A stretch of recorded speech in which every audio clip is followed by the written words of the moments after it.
શક્યા છે। આજે હું તમને બે અતિ મહત્વની વાત કહેવા માટે આવ્યો છું। જો કે મને માંડ માંડ એટલો સમય મળ્યો છે કે હું આ વિડીયો બનાવીને તમને મારી વાત કહી શકું, કેમ કે હજારો લોકોની લાગણી છે, પ્રેમ છે, એટલો બધો અંદરથી માણસને ઉમળકો છે કે દરેક વ્યક્તિ મને મળવા ઈચ્છે છે, મને રામ રામ કરવા ઈચ્છે છે, મારી યારે ફોન ઉપર વાત કરવા ઈચ્છે છે, ફોટો પડાવવા ઈચ્છે છે, હજારો લોકો। અને એક બાજુ હું સતત લોકોથી ઘેરાયેલો છું। તો આજે બે મહત્વની વાતમાંથી પહેલી વાત કે દોસ્તો, આ છેલ્લા 3 દિવસમાં મારો ફોન હેંગ થઈ ગયો, સતત હેંગ। રાત્રે 12 વાગ્યા સુધી 1 વાગ્યા સુધી ફોન આવે, પછી સવારમાં વહેલા ફોન ચાલુ થાય। આખા ગુજરાતમાં આમ આદમી પાર્ટીના કાર્યકર્તા તો હોય જ, વ્યક્તિગત રીતે ગોપાલને પસંદ કરતા સમર્થકો તો હોય જ, આમ જનતા કે જેને ખરેખર આ ચૂંટણીના પરિણામથી જેની અંદર એક આત્મવિશ્વાસ વધ્યો છે, જેની અંદર હિંમત આવી છે, જેની એક આશા વધી છે, કરોડો લોકોને એવું લાગે છે કે ગોપાલ ઇટાલિયાને હું રૂબરૂમાં કે ફોનમાં કે મેસેજમાં શુભેચ્છા પાઠવું। પણ મિત્રો, મારી હાલત એવી થઈ છે કે આટલા બધા ફોન હું ઉઠાવી જ શકતો નથી, કેમ કે હું જ્યાં ઊભો હોઉં ત્યાં પણ માણસો મારી સામે બેઠા હોય, ઊભા હોય, હું એની હારે વાત કરતો હોઉં તો એ 10 મિનિટ હું કોઈ લોકોના ટોળા વચ્ચે ઊભો હોઉં તો એ 10 મિનિટમાં મારા મોબાઈલમાં પાછા 5-7 બીજા ફોન આવી ગયા હોય। તો મારી પહેલી વાત દોસ્તો એવી છે કે આ છેલ્લા 3 દિવસમાં હું તમને આંકડો કહીશ તો વિશ્વાસ નહીં આવે, પણ તો પણ હું કહું છું કે 10 થી 12 હજાર કરતાં પણ વધુ સાદા ફોન, વોટ્સએપ કોલ, ઇન્સ્ટાગ્રામની અંદર ફોન, ફેસબુકની અંદર ફોન, ઇન્સ્ટાગ્રામ, ફેસબુક, ટ્વિટર અને વોટ્સએપના મેસેજ અને SMS। દોસ્તો, કોઈ હાલત જ નથી કે હું બધાને ફોન ઉપાડીને કે મેસેજનો રિપ્લાય કરી શકું। એટલી હદે લોકો મને લાગણી અને પ્રેમ વ્યક્ત કરી રહ્યા છે। એ બદલ ગુજરાતભરના લોકોનો હું ખૂબ ખૂબ આભારી છું, બધાનો હું આભાર વ્યક્ત કરું છું અને બધાની એ વાતની માફી માંગુ છું। બધારે હું ફોન ઉપર વાત કરી જ નથી શક્યો, કેમ કે એટલા ફોન, હજુ એટલા ફોન આવે છે કે એટલા ફોન આવે છે કે હું શું કહું। મારી હારે જે 2-5 મિત્રો રહે છે અત્યારે, એ જોઈ રહ્યા છે સતત કે કેટલી લાગણી અને કેટલો પ્રેમ લોકો આપી રહ્યા છે। તો પહેલા તો મારી બધાને એક વિનંતી છે કે જેણે જેણે મને ફોન કર્યો હોય, જેણે જેણે મને SMS કર્યો, વોટ્સએપ કર્યું, ફેસબુક કર્યું અને જેને જેને હું રિપ્લાય નથી આપી શક્યો, જેની હારે હું વાત નથી કરી શક્યો, એ બધાનો હું આભારી માનું છું અને ક્ષમા યાચના કે હું તમારી હારે અત્યારે વાત નથી કરી શક્યો। પણ તમે બધાએ જેણે જેણે લાગણી વ્યક્ત કરી, એ બધાની લાગણીને, બધાના પ્રેમને, બધાના આત્મામાંથી નીકળેલા સ્નેહને હું મારા માથે ચડાવું છું। હું તમારા બધાનો આભાર વ્યક્ત કરું છું। અનેક મિત્રો તો એવા છે કે જેણે 5-5, 10-10 વખત ફોન કર્યા હશે અને કેમ કે એવું વિચારે કે પહેલી વાર કર્યો કામમાં હશે તો નહીં ઉપાડ્યો, બીજી વાર કર્યો, 5મી વાર કર્યો, પણ મિત્રો એટલા ફોન આવે છે, 10-12 હજાર ઇન્કમિંગ ફોન વોટ્સએપમાં અને નોર્મલ મેસેજમાં 3-4 દિવસમાં। તો એ શક્ય નથી કે બધાની હારે હું અત્યારે ચર્ચા કરી શકું, બધાને હું આભાર વ્યક્ત કરી શકું, એટલે હું આ જાહેર આભાર વ્યક્ત કરું છું।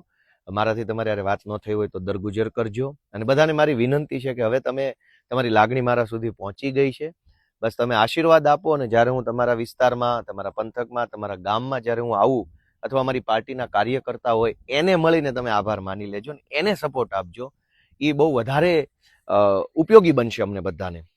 બીજી મહત્વની બાબત સાથી મિત્રો કે અત્યાર સુધી સૌથી પહેલા મારી શરૂઆત એક આંદોલનકારી તરીકે થઈ, ત્યાર પછી એક એક્ટિવિસ્ટ તરીકે, એક સામાજિક કાર્યકર્તા તરીકેનો થોડોક સમય ગયો, ત્યાર પછી હું આમ આદમી પાર્ટીના એક હોદ્દેદાર તરીકેનો સમય ગયો, ત્યાર પછી હું પ્રદેશના મુખ્ય આગેવાન તરીકેનો સમય ગયો।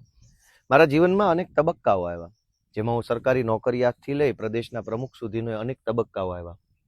મિત્રો, આપણે ત્યાં એવું કહેવાય છે કે જે ઝાડ ઉપર ફળ આવે એ ઝાડ નમી જાય, એ ઝાડ ઝૂકી જાય।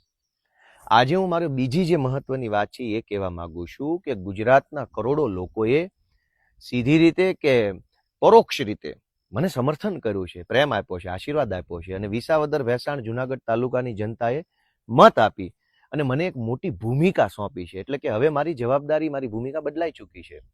હવે હું આંદોલનકારી નથી કે હું હવે એક્ટિવિસ્ટ નથી, પણ સમાજનું પ્રતિબિંબ ગણાતો એક ચૂંટાયેલ નેતા છું। તો હવે મારી જવાબદારી વધે છે, તો મારે વિનમ્ર બનવાનું હોય, મારે સંયમી બનવાનું હોય, મારે વધુ સારી રીતે લોકો સાથે મારે ભળીને રહેવાનું હોય। એટલે આજે મને અંદરથી એક વાત સ્ફુરે છે, અંદરથી મને એ વાત આવે છે કે ભૂતકાળમાં મેં જે કાંઈ પણ વાણીથી, વર્તનથી, મારા નિર્ણયોથી કે કોઈને કોઈ પણ રીતે મેં કાંઈ કર્યું હોય અને એના કારણે કોઈ વ્યક્તિ કે કોઈ વર્ગનું દિલ દુભાયું હોય તો મારે એની માફી માગવી પડે. કેમ કે હવે જનતાએ મને મારી ભૂમિકા મોટી કરી છે, એટલે મારે મારું મન મોટું કરવું પડે, મારા વિચારો મોટા કરવા પડે, મારું વર્તન મોટું કરવું પડે, મારી વાણી પણ એવી વ્યવસ્થિત કરવી પડે. એ મારી જવાબદારી છે.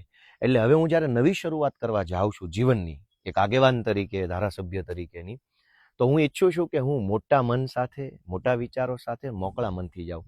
આપણા ગુજરાતી ભાષાને એક કવિએ બહુ સરસ પંક્તિ લખી છે કે જેટલે ઉન્નત જવું હો માનવી એટલા ઉન્નત વિચારો જોઈએ.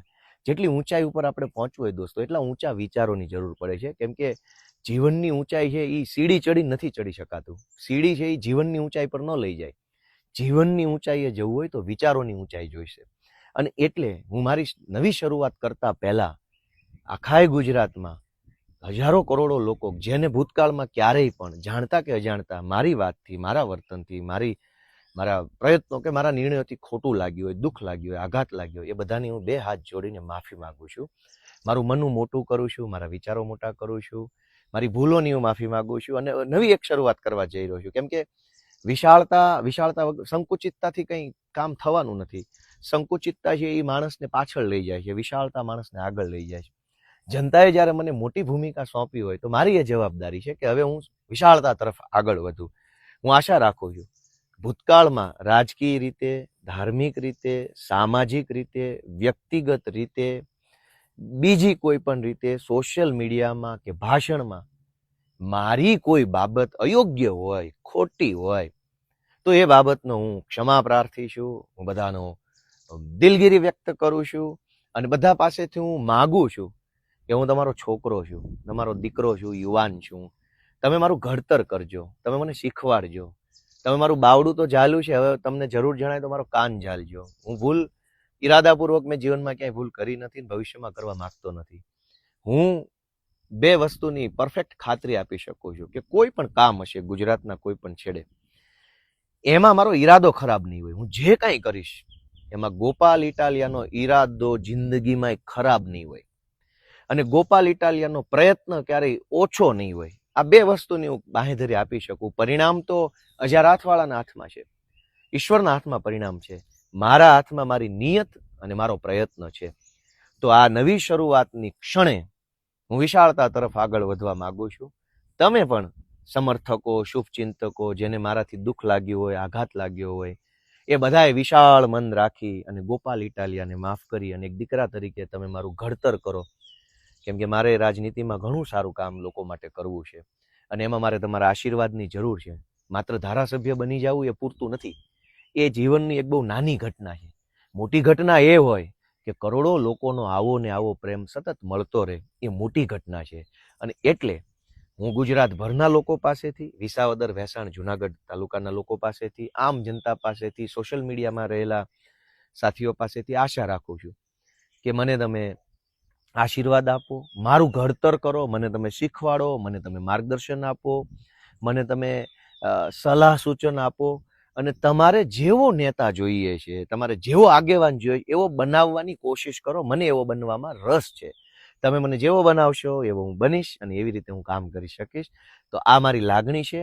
2 વાત ફરીથી રિમાઇન્ડર કરાવી દઉં. પહેલી વાત કે છેલ્લા 3 દિવસમાં 10-12 હજાર કરતાં પણ વધુ ઇનકમિંગ કોલ આવ્યા છે વોટ્સએપમાં, નોર્મલ કોલ. હું એક પણ ફોન, લગભગ અમુક ફોનને બાદ કરતા નથી એમાં હું વાત કરી શક્યો. એ બદલ દિલગીરી અને બધાને વિનંતી કરું છું કે હવે તમારી શુભેચ્છાઓ જે છે એ અમારા સ્થાનિક કાર્યકર્તાને આપો. તમારા આજુબાજુની સોસાયટીમાં, ગામમાં રહેતા આમ આદમી પાર્ટીના કાર્યકર્તાને ફોન કરો અથવા એને રૂબરૂ મળીને શુભેચ્છા આપશો તો એને એક મોટિવેશન મળશે.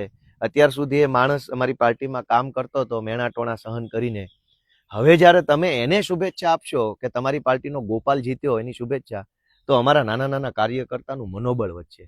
ગોપાલ જીત્યો છે તો ગોપાલ હારે વાત કરવાનું બધાનું મન હોય, એ તો બહુ સહજ વાત છે.